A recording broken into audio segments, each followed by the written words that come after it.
Good morning students. आज हम class 9th का चैप्टर धूल पार्ट 2 पढ़ने जा रहे हैं। हमने पहली वीडियो में एक पेज पढ़ा था यानी पार्ट 1। अब हम दूसरा पार्ट यानी दूसरा पेज आज हम पढ़ेंगे।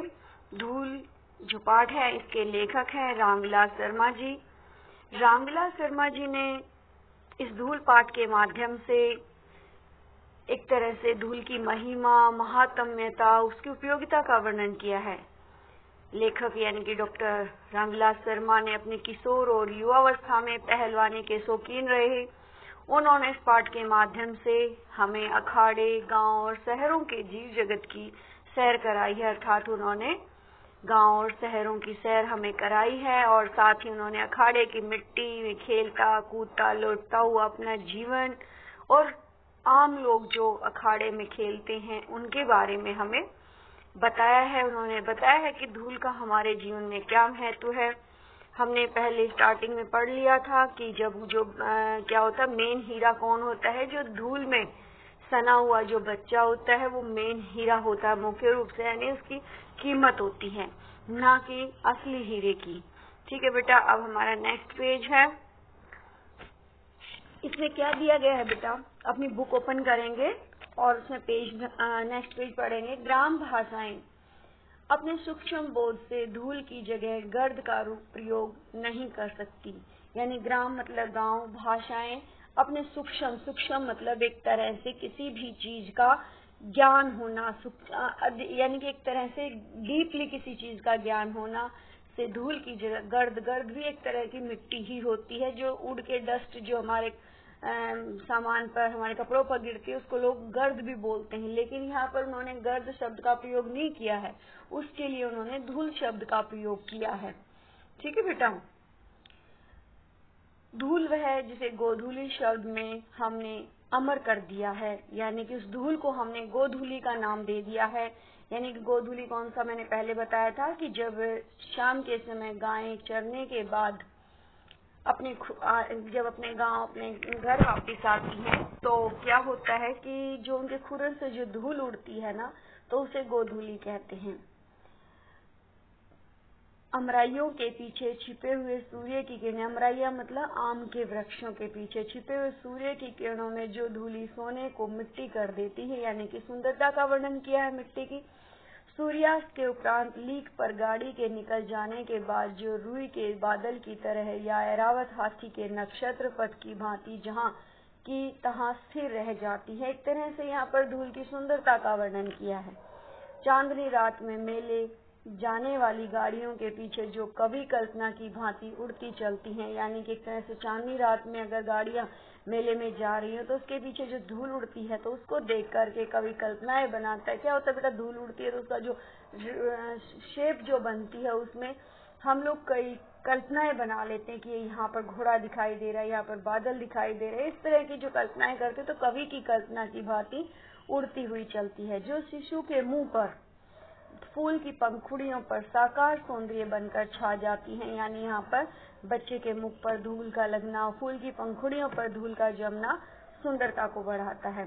धूल उसका नाम है।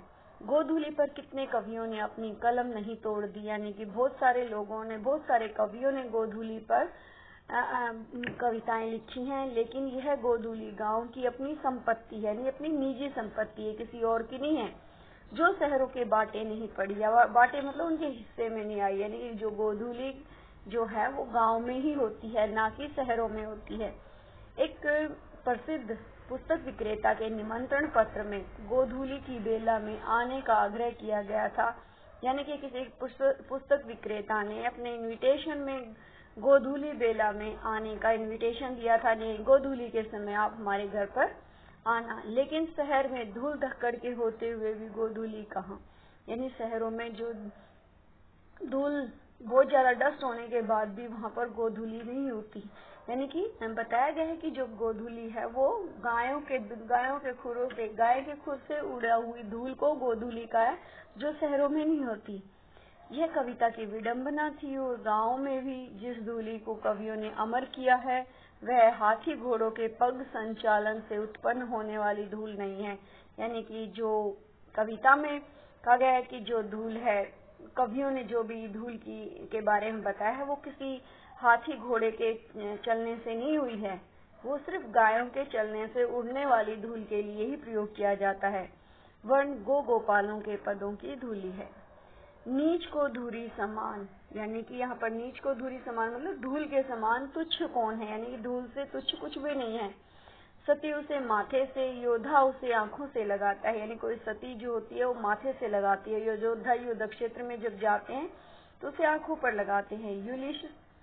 यूलिशिस ने प्रवास से लौटने पर इथाका की धूली चूमी थी। यूलिसिस क्या था बेटा? एक होमर के एक महाकाव्य थे ओडिसी, उनका एक प्रमुख पात्र था जो कठिनाइयों से लड़के उन्होंने सफलता प्राप्त की थी। तो आने के बाद उसने अपने प्रवास अपनी जगह पर आने के बाद उसने धूली को चूमा था।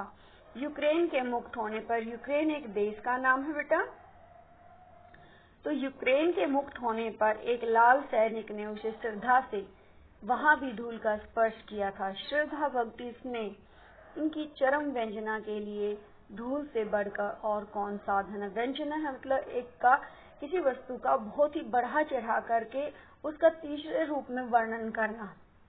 यहाँ तक कि घृणा, असूया आदि के लिए भी धूल चाटने, धूल झाड़ने। असूया का क्या अर्थ है बेटा? पहले आपको व्यंजना का पता होना चाहिए।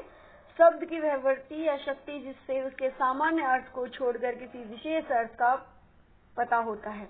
असूया मतलब ईर्ष्या, जिससे असूया मतलब एक तरह से ईर्ष्या आदि के लिए भी धूल चाटने, धूल झाड़ने आदि की क्रियाएं। क्या बेटा मुहावरे देखते हो कि वह धूल चाट गया, उसने धूल झाड़ दी? ठीक है बेटा। धूल, धूली, धूली, धूरी आदि की व्यंजनाएं अलग अलग हैं। तो धूल जीवन का यथार्थवादी गद्य है, यानी कि जो धूल है वो हमारे जीवन का यथार्थ है। धूली उसकी कविता है। धूली छायावादी दर्शन है जिसकी वास्तविकता संदिग्ध है, और धुरी लोक संस्कृति का नवीन जागरण है।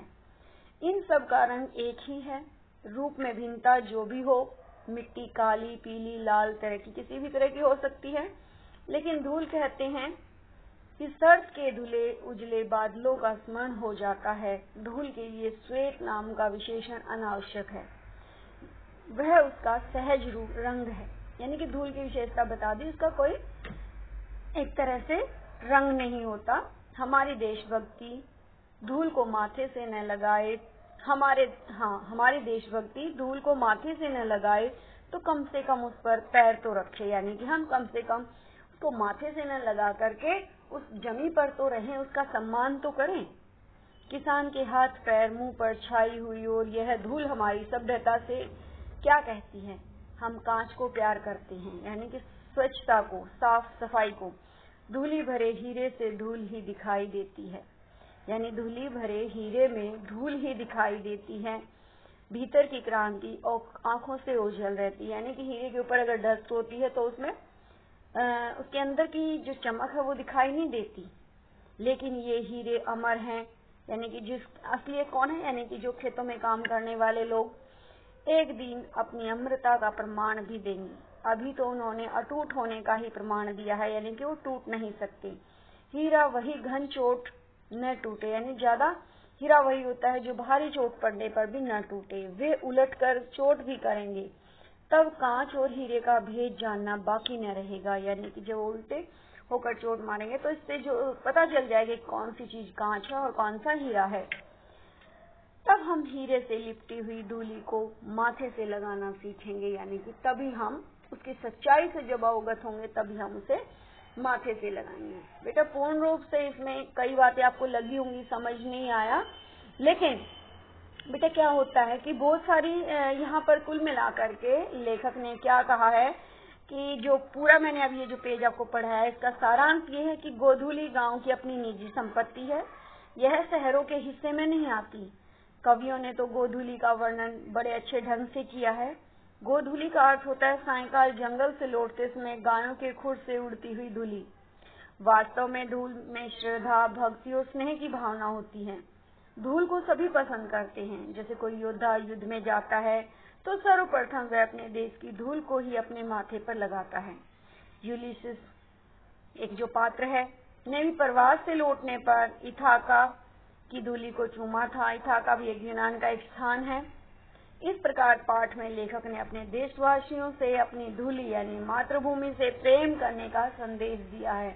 यहाँ पर धूलि मातृभूमि के लिए प्रयोग हुआ है, तो कहा है कि देशवासियों को अगर वो उसे माथे पर नहीं लगाते तो कम से कम उस पर तो रहें, अर्थात अपनी जमी पर तो रहें, अर्थात अपनी मातृभूमि की रक्षा करें, अपनी मातृभूमि पर गर्व करें। यही सब दिया गया है बेटा इसमें, और कुछ नहीं है। मैं आज आपको क्वेश्चन आंसर यानी कि जो 50 से 60 शब्दों वाले हैं वो क्वेश्चन आंसर आपको दे रही हूँ। ये 7 क्वेश्चन है और आशय स्पष्ट करो 5 हैं, और भाषा अध्ययन यानी जो एक्सरसाइज है वो मैं आपकी बार दे रही हूँ आपको। आप उनको लिखेंगे नोटबुक में सुंदर सुंदर और याद करेंगे। बेटा इस चैनल को आप लाइक और सब्सक्राइब कीजिए ताकि जो भी वीडियो मैं इस पे डालती हूँ आपको तुरंत नोटिफिकेशन मिल जाए और आप इसको देख सको। Thank you.